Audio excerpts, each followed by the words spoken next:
Alleluia, Alleluia. Everybody sing Alleluia, for the Lord has risen, it is true. Everybody sing Alleluia. 30 years he walked the land. Alleluia, Alleluia. To all in need he lent his hand. Alleluia, Alleluia, Alleluia. Everybody sing. Welcome to this playlist, which is devoted to a discussion and a better understanding of the Second Vatican Council. The videos in this playlist are numbered, so it's suggested that you watch them in numerical order. It'll give you a better basis to watch the ones that are to come. In this installment, we're going way back and we're talking about Arianism. And no, I'm not talking about these guys. We're talking about the belief that Jesus Christ was a created being and was the adopted Son of God, and that he is inferior to God the Father.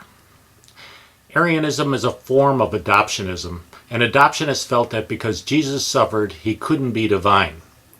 And though Arianism gets its name from a man called Arius, he didn't invent adoptionism. The earliest known adoptionist was Theodotus of Byzantium, who moved to Rome and he preached there. But he was declared a heretic by Pope St. Victor I sometime between the years 189 AD and 198. 50 years before the Council of Nicaea, the Church dealt with adoptionism in a way that foreshadowed everything that went on at the Council of Nicaea. Paul of Samosata was the adoptionist bishop of Antioch from between 260 and 268.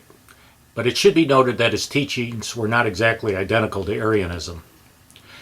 In the year 269, a synod was convened in Antioch, and it was a local council, and so therefore it couldn't create dogma as would an ecumenical council.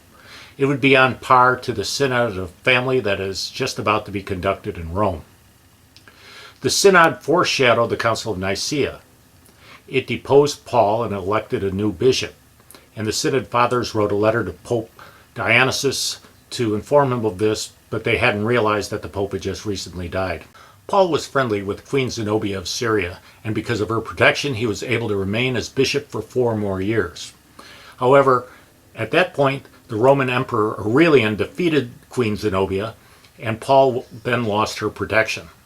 Emperor Aurelian was by no means a benefactor to Christianity, as was Constantine, but he foreshadowed Constantine in that both men were motivated to keep peace in the empire. And at the urging of Pope Felix I, Aurelian heard both sides of the case at a tribunal, but ultimately he relied on the judgment of the Pope and enforced the decision to depose Paul. And this parallels the way that Constantine later dealt with Arius. Arianism gets its name from a priest named Arius who was born in Libya. He studied in Antioch, and then he became a priest in Alexandria. And he lived about the year 250 to the year 236. Arius publicly and wrongly accused his boss, the Patriarch of Alexandria, Alexander, of teaching that the Father and the Son was one person. And this, of course, led to acrimony between the two. And in a local council, Arius was found to be an adoptionist, and he was exiled for that belief and teaching.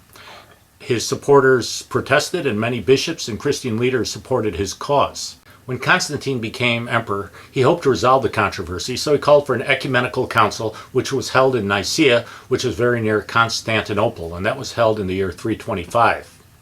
There were 3 factions at the council. There were Orthodox Christians, there were Arians, and then there were semi-Arians who tried to blend Orthodoxy with Arianism.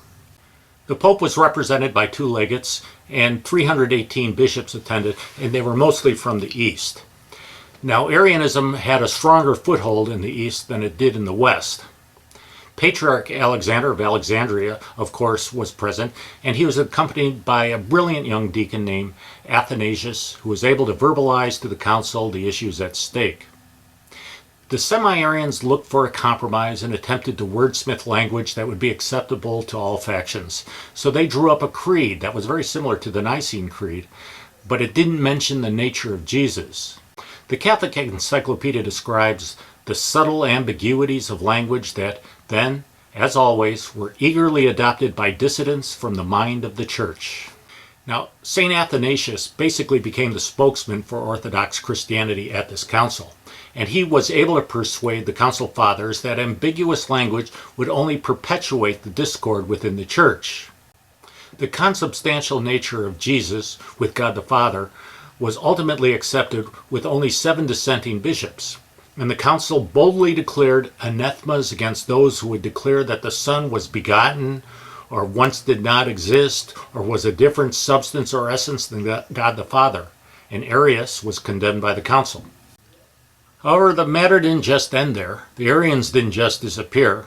They continued their battle against orthodoxy, and Athanasius in particular, who became the patriarch after the death of Alexander.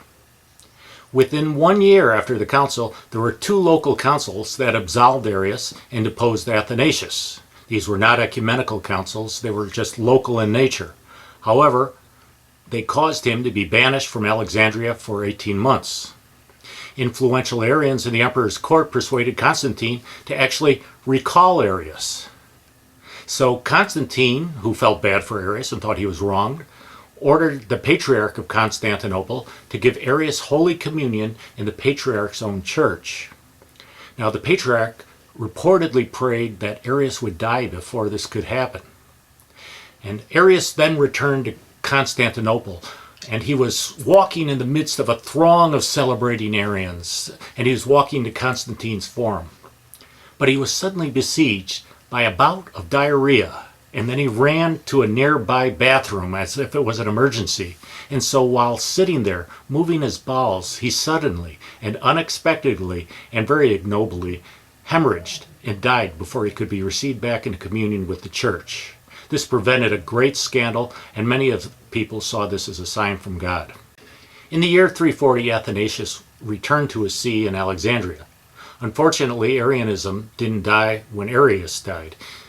Athanasius was deposed again the following year by a local council in Antioch, so he went to Rome where he was well received.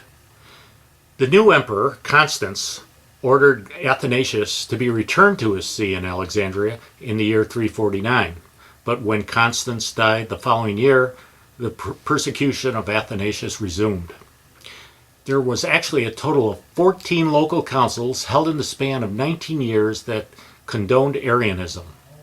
There was even one in Arles, France, that was attended by 2 of the Pope's legates, and they voted along with the council to condemn Athanasius, much to the grief of the Pope. Of this episode, St. Jerome wrote, "The whole world groaned and was amazed to find itself Arian." Athanasius took refuge in the desert of Egypt, where he recorded the experience of the Desert Fathers. If you'd like to know more about the Desert Fathers, we have a couple videos on this channel about their sayings regarding silence and fasting.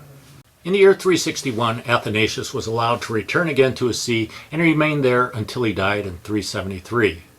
St. Athanasius was Bishop of Alexandria for 45 years, but for more than 17 of those years, he was spent in exile 5 different times, ordered by 4 different Roman emperors.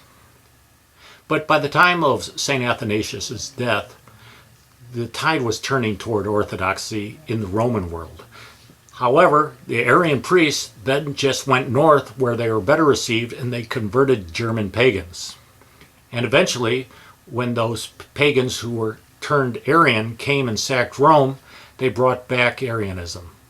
And some of those new Arian rulers, especially those who went to North Africa, attempted to force Orthodox bishops to accept Arianism, and when they refused, the bishops were executed. So Arianism really didn't go away until the 8th century, and you could even say that it has returned with a vengeance in the modern day in the form of Jehovah's Witnesses. So why did I include this story in a playlist about the Second Vatican Council? Well, there are 3 takeaways that I'd like to give you from this. The first is this quote from St. Jerome. "It's not without precedent where good Catholics have woken up one day and looked around and saw that the rest of the world has seemingly gone insane. Sometimes heretics do control the churches. However, we do have control of our own faith, and we should hold on to it." The second takeaway is that calling an ecumenical council is very serious business. According to the Catholic Encyclopedia, councils are legally convened assemblies of ecclesiastical dignitaries and theological experts for the purpose of discussing and regulating matters of church doctrine and discipline.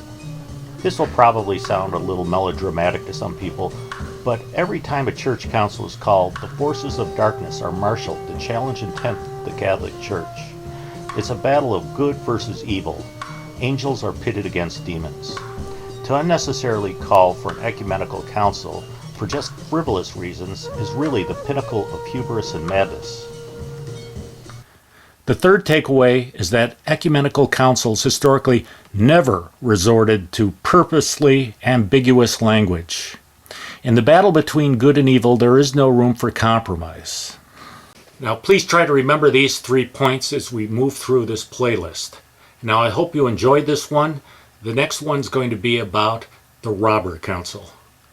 In the meantime, please pray for the Church.